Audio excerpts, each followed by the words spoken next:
नेताओं को मिलने वाले वोटों के साथ इस बार नोटा ने भी रिकॉर्ड तोड़ दिया है।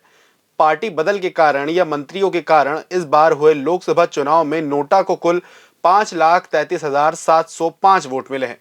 इनमें इंदौर की संख्या सबसे ज्यादा 2,18,674 और सतना की सबसे कम 2,553 वोट पड़े हैं। मुख्य निर्वाचन पदाधिकारी अनुपम राजन ने बताया, शांतिपूर्ण मतदान समाप्त होने के बाद सभी परिणाम आने के बाद आभार व्यक्त किया। तो आइए जानते हैं मुख्य निर्वाचन अधिकारी अनुपम राजन क्या कहते हैं। नमस्कार, मैं हूं यश पाठक और आप देख रहे हैं प्रदेश तक। जैसा कि आप जानते हैं कि कल काउंटिंग थी, काउंटिंग सभी जगह पूरी हो गई। कल शाम में भी हम लोगों ने आपसे बात की थी। 29 परिणाम भी आ गए और मार्जिन संख्या सब आपको पता है। आज जो हम आपसे चर्चा कर रहे हैं बेसिकली ये एक तरह से जो आपसे सहयोग प्राप्त हुआ है इस पूरे निर्वाचन के दौरान, विधानसभा लोकसभा दोनों में, उसके लिए मैं और हमारे सभी साथी, पूरी टीम आयोग की आपके प्रति आभार व्यक्त करती है, आपका धन्यवाद करती है। सबसे पहले तो ये बात थी। आप पूरे 29 रिजल्ट हमारे पास हैं, वेबसाइट पे भी हैं। जो सबसे ज़्यादा मार्जिन से जीत है वो भी आपकी जानकारी में है। इंदौर में 11,75,092 शंकर लालवानी जी की। जो सबसे कम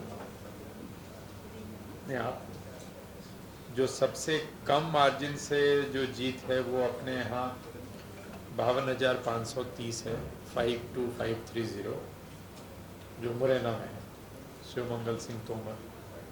तो मैक्सिमम इंदौर में और मिनिमम मुरैना। नोटा को लेकर के काफ़ी चर्चाएं रहीं, सुर्खियां रहीं।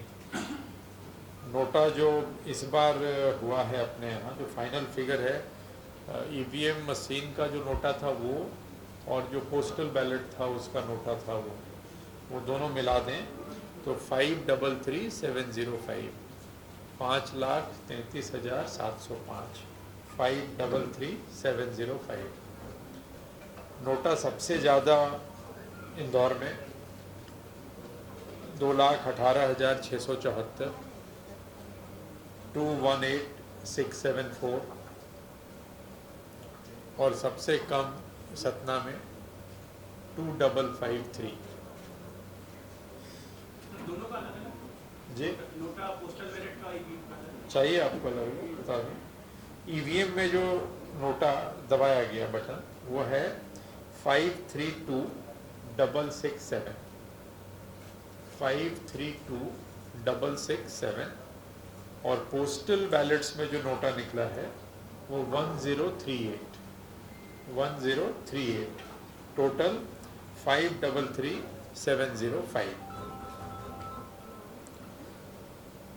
पोस्टल बैलेट में भी जो सबसे ज़्यादा नोटा है वो इंदौर में है, 319। बाकी फिगर अपने पास पूरे पीसी वाइज है, लेकिन उसकी वजह से ज़रूरत नहीं है जी। चलिए ठीक है। तो जैसा कि आपने देखा, ये थे मुख्य निर्वाचन पदाधिकारी अनुपम राजन, जिन्होंने कहा कि मध्य प्रदेश की सभी लोकसभा सीटों के परिणाम आ चुके हैं। वोट प्रतिशत की बात की जाए तो उसमें भी शंकर लालवानी टॉप पर हैं, जिसके बाद शिवराज सिंह चौहान और लता वानखेड़े को कुल मत प्रतिशत में सबसे ज्यादा वोट हासिल हुए हैं। इस लोकसभा चुनाव में कुल 369 उम्मीदवारों ने अपना भाग्य आजमाया था और इनमें एक ट्रांसजेंडर भी दमोह से शामिल थी। पार्टी को मिले वोट प्रतिशत की बात की जाए तो बीजेपी को 2019 के मुकाबले 1.28% वोट ज्यादा मिले हैं, जबकि कांग्रेस को करीब 2% वोट कम मिले हैं। तो देखने वाली बात यह है कि अंततः कौन सी पार्टी अपनी सरकार बनाने में सफल होती है। ऐसे ही देश दुनिया की तमाम खबरें देखने के लिए बने रहिए हमारे साथ प्रदेश तक पर। धन्यवाद।